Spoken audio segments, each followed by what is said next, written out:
All right, everybody, we're back again. Part 2 to our Quentin Tarantino discussion. Which I'm surprised. Like this was a director that deserves 2 parts for me. Yeah, I agree. And Guillermo del Toro got 1 part, but this director, I think he deserves 2 parts because of his dialogue. I agree.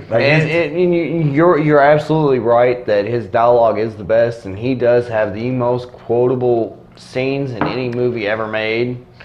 Which, English motherfucker, do you speak it? English motherfucker? That's such, that's lasted since like the early 90s. Right, it has. And you know what one we haven't talked about is Kill Bill. Like, that is, for me, like, as far as action, like, I love, like... The action scenes. Oh, man, not even just that. The fact that when the bride is attacking the crazy 88s, where they go to black and white. Man, that is so perfect. Or they shoot her in her wedding chapel. It's so awesome. Good. It's like, don't get me wrong, shooting. It's a good, powerful scene, which really means is. like, oh my God, that is just awful. And Quentin Tarantino, what impresses me about Quentin Tarantino is the fact, like when she's fighting the crazy 88s. They switched to black and white as far as when the blood which one was the black girl? The black girl. Where she fights her in her suburban hometown? That's Kill Bill. Yeah, I know it is. I know it's Kill Bill. It's Black Mamba. Yeah, Black Mamba. Yeah, when the bride's fighting Black Mamba, the little girl comes in and she's like, If you have a problem. It's the scene where the little girl comes in, and she doesn't kill her in front of her little girl, yeah. That sounds like that's a good scene. It really is. It's so awesome. Actually, it's not good. It's fucking great. It's fucking amazing is what it is. Yeah, and you as a parent myself, I would hope somebody was fighting me would give me that respect. Right, and she did. Don't do this in front of my kid. And that's one thing I appreciate about it, that she did give her that respect. And that's to kill her in front of her child. Yeah, that's the thing about Quentin Tarantino, is that there's that respect. Right, and that's one thing as far as Kill Bill. What I love about that one is like in the second volume, where you can see actually why she loved Bill and she loved him that much. And especially seeing her go through the training. Everything that she did. Oh yeah, especially going through the training that she went with Pai Mei. Man, that was some horrible training. Oh that God. Was, I don't know if I can do that, man. Like Pai Mei was horrible. He was an asshole. He was a dick. Yes, he was.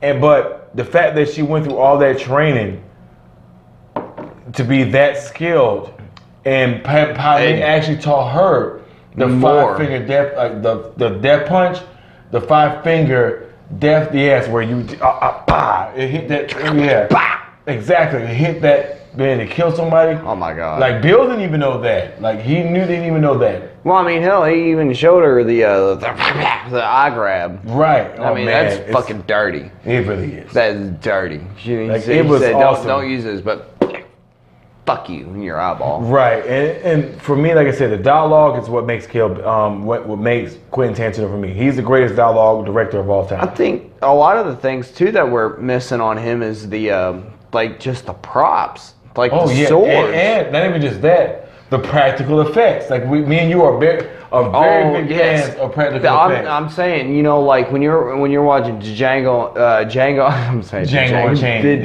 I'm saying Django like Walton Goggins. No, but when we're watching like Django Unchained, somebody gets a fucking head blown off with a goddamn double barrel shotgun. I expect a whole big mess of things. Right, and that's what's delivered. Yeah, and honestly, I like Django.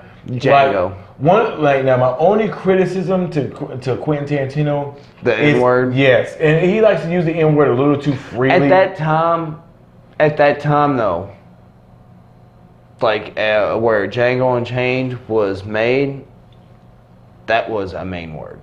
And that's my only and I agree with you too, where he uses it too much because he used it as himself. In Pulp Fiction. In Pulp Fiction, which I didn't. Right. It got the point across, but still it's kind of a dick move. And that's actually my only criticism as far as Quentin Tarantino is the director. That's it. That's my only criticism. And I think that he only does that to push the bar. No, I think so too. Honestly. And props. From me, props. Props for me too. that. Yeah, I agree. I think that's the only reason why as well. I mean, you got to take some balls to say it's Samuel Jackson. Right. I mean, I won't even say that. I agree. To my best friend. Right, which is a black dude. Right. I'm not gonna do that. But I mean, that is a big criticism, but still, props, dude. Yeah, I agree, and I think that even though it's a criticism, he still does it in a, I want to say, tasteful manner. Not in Pulp Fiction, he does. Yeah, he doesn't. Yeah, and Django Unchained he does because, and let's be honest, they use it a lot in those times. And man, honestly, Django Unchained. Want me to tell you who the person who should have got the Oscar was for Best Supporting Actor? Christoph Waltz. No, because that's who won it. Want me to tell you who should have won it? Leonardo DiCaprio. Yes. That motherfucker, man. He was amazing in Django Unchained. He was. My God. Leonardo. That was his first Quentin Tarantino film. Yeah, I know. And Leonardo, I believe he should have won an Oscar way before that.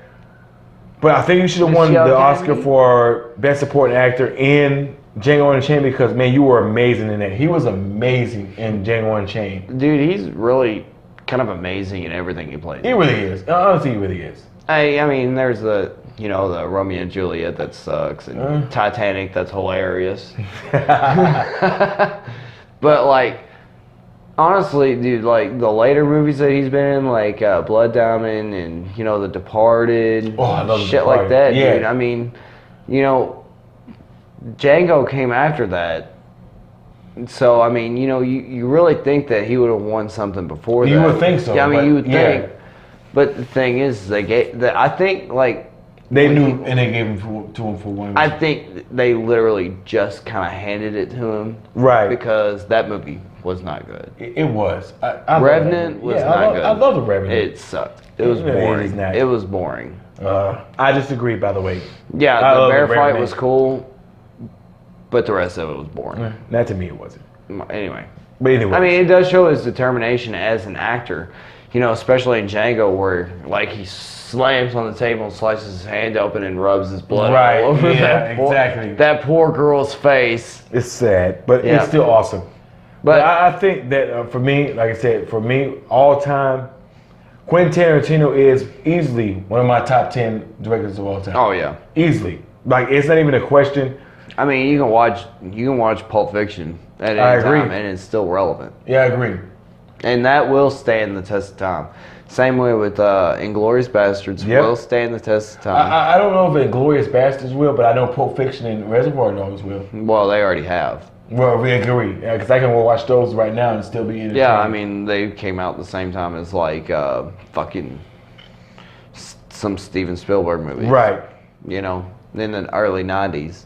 Right. So, I mean, I think Django will stand the test of time, and I think Inglourious Bastards will stand the test of time. That's only because I say that because they set them in the like in Django, it was set right after the Civil War, and in Inglourious Bastards, it was set right after the during the World War II. Right. Which, I mean, if you set a movie back then, it's kind of like a cop-out because, it's going to stand the test of time. It will. And honestly, I agree. Right. But even so, it's still a great movie. Right. I mean, I'm not saying it's not. I'm just saying it's going to stand the test of time because of the era it's set in. Well, everybody, I'm going to call it a night. Yeah, all right. Well, everybody, thank you for joining us. We appreciate your support. But don't forget to like and subscribe. Save comments. Yeah, please let us know. Hey, let us know your before we finish. I apologize. Top three Quentin Tarantino movies of all time for you. For me, Pulp Fiction #1. Inglourious Bastards #2. And Kill Bill. Oh, that's a bold pick. Well, I think the action I think the action proves itself. Okay, yeah, I agree. Now for me, it'd be Reservoir Dogs, Inglourious Bastards, then Pulp Fiction. Those are my top 3 of all time for Quentin Tarantino. Well, at least we got 2. Yeah, exactly. But everybody, we thank you for joining us. I'm Carolina Hitman. I'm Anubis. Don't forget to like and subscribe. Hit that bell notification to get notified of our future videos so you can keep updated. But we thank you for joining Cracker Hunters. We'll see y'all next time. Thank you for joining us for this shortened part 2 of our discussion on Quentin Tarantino or Shooting the Shit. But we thank y'all. We'll see y'all next time. Peace.